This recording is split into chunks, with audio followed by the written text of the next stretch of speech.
LEGO is finally giving us minifigure sets for Pokemon. The first one is a Rayquaza set, which releases August 1st for $130. And you get one Zinnia minifigure and a total of 1,083 pieces. This set is directly based off of Pokemon Omega Ruby and Alpha Sapphire. And the design here has Sky Pillar along with Rayquaza. And that's because Rayquaza can't stand on its own.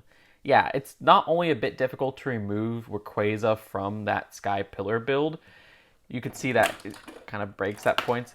But once you do that, you'll notice that, yeah, this doesn't stand up from, say, the bottom in any way. No, this is best displayed having it attached to this clear stand-through Sky Pillar. LEGO sent me this early to review, but all opinions are my own. Most of us are coming here for the Rayquaza build, and the Rayquaza build does look fantastic. I absolutely love the new printed details with the eyes, with the top of the head, and with these Technic tube pieces, as I call them. You know, they're those larger tube pieces that have Technic pin holes on each side. And the design has a nice use of different pieces. And I really like the serpent-like head going on here. The design has an opening mouth, which you could open and close like this. And there's actually a new piece here, which are these teeth pieces. And they work a lot like the existing fang pieces, but you can see they're just straight down. That could make for a great custom crayon piece for minifigures, and I can't wait to see minifigure customizers use that. But you could rotate this head all the way around if you want. Where at the neck right here, there's some very easy rotation. Then they also have this socket joint right here, so you can get some more movement with the head. I don't like how that gray is just showing through there. It's pretty distracting, and I really wish that LEGO would recolor that piece more. Regardless, they also have these clipped-on pieces, which you could move up and down, but those are really just for positioning them facing backward like that. And the same could be said with these parts up top, which you can see are also clipped on, but they're clipped on so that they could be positioned diagonal like that. Anyways, at, you could say, the stomach, there's a printed 2x3 that's only used once in this set. And then at the back, notice how they have these clipped pieces for those specific parts of Rayquaza's body, which you'll see used more with the lower half. Oh, and I think the use of these black 4-hole little wheel pieces is actually pretty nice in terms of getting those black stripes on Rayquaza's body. Regardless, this middle section right here, you can see has 4 of these printed Technic tube pieces, as I was calling them. And you have another configuration with those clipped-on pieces. And again, more of these pieces all the way down to the bottom right here, which you can see the tail ends with a piece that's used once and it's printed here. And then at the very end, I like how they do the end of the tail. The other side of that looks just about how you would expect it.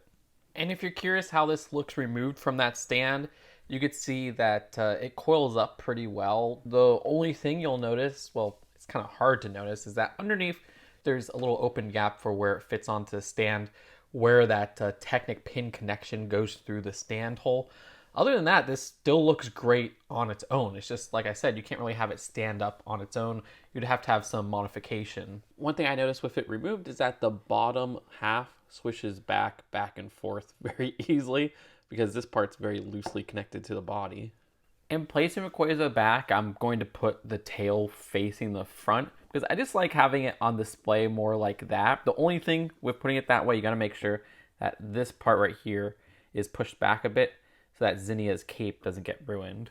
And after Rayquaza, I want to take a look at Zinnia, who is the only minifigure of this set. And she was an original character for Pokemon Omega Ruby and Alpha Sapphire. She wasn't in the original games. And the design for her looks great aside from one part. I don't like the use of this specific hairpiece for her, which does not fit. And I feel like there's more fitting hairpieces. Somebody pointed out that you could use Nami's hairpiece from One Piece, which unfortunately we haven't gotten in black. If they gave us that in black, that would have been a much more fitting piece. Regardless, the design of her has some extremely detailed legs. Like, just look at the printing at the side here. No, these aren't dual molded or anything there. That's just a very elaborate leg print, which looks great from like every angle. And she also has a new torso print, which looks good. And she has the keystone piece right here, which is a 1x1 circular printed tile, which has that sparkly blue color that I forget the name of. Thankfully, you get two of those in this set. One as an extra. And the cloth pieces for her cape and the little part around her head are very elaborate as well.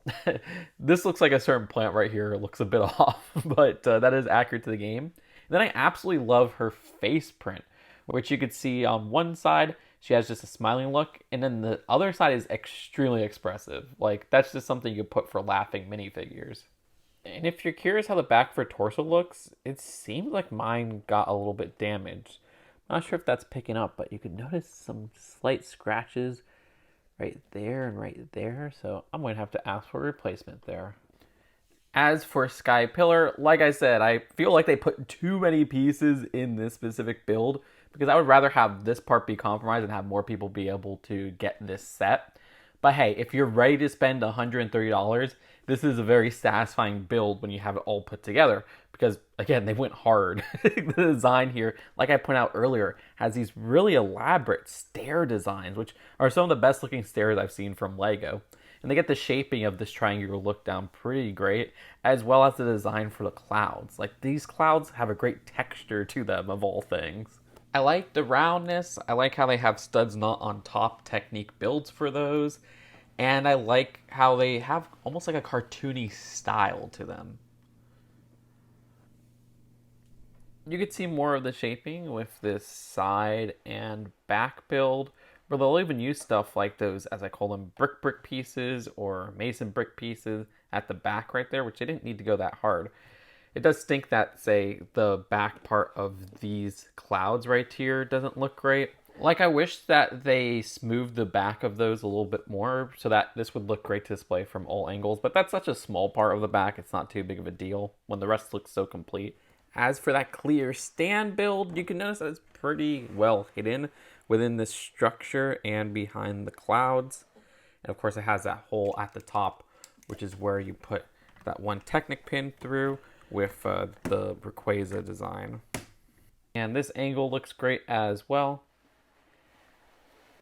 So yeah, I like the build here, but a lot of this does kind of feel like filler, almost to bump up the piece count here. Do they need to go this elaborate, especially when we're missing much cheaper LEGO Pokemon sets? Did they need to have intricacy with each of the steps, or say have this design on the side right here where you have different tile designs and everything there? I don't think so. Oh, and this being an 18 plus set, they do have some nice stuff at the beginning for some information on the actual LEGO set. And some background on, say, Zinnia.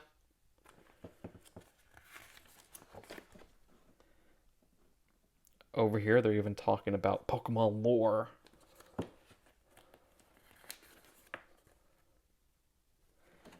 I always like these. So overall, I really like the Rayquaza build here. It's not perfect, where I feel like there's too much gray showing with the build, but beyond that, I think they did a fantastic job with how the rest of it looks. Again, I wish there was some different ways to actually display this removed from the stand without any modification, where I wish that maybe this could have stood on the bottom of the tail, but as I mentioned in the review, that might have required some compromising. The design of the actual Sky Pillar itself is very elaborate, but as I mentioned earlier, I almost feel like it's unnecessarily elaborate, and there's just a lot of filler with this specific build here. I mean, hey, I like how the stairs look a lot, but did we really need each crack inside there?